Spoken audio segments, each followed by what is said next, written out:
सिया राम, सिया राम, सिया राम, सिया राम, सिया राम, सिया राम। श्रीमद् वाल्मीकि रामायण के अयोध्या कांड का 18वां सर्ग। श्री राम का कैकई से पिता के चिंतित होने का कारण पूछना, कैकई का उन्हें वनवास के लिए प्रेरित करना। महल में पहुंचकर श्री राम ने पिता को गहरी चिंता में डूबे हुए एक सुंदर आसन पर बैठे हुए देखा। उन्होंने तत्काल माता पिता के पैर छुए, किंतु उन्हें देखकर राजा दशरथ केवल राम कहकर चुप हो गए और बार बार लंबी लंबी सांसें भरने लगे।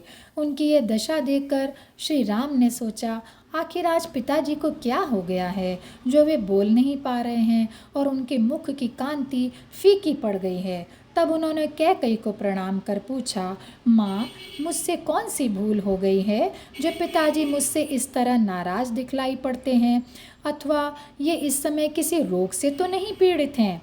पिताजी की इस दशा को देखकर मैं 2 घड़ी भी जीवित नहीं रहना चाहूँगा।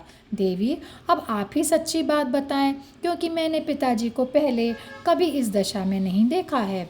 अब श्री राम के इस प्रकार पूछने पर कैकई ढिठाई से बोली, राम, वास्तव में महाराज कुपित नहीं हैं। इनके मन के अंदर कोई बात छिपी है जो ये कह नहीं पा रहे हैं।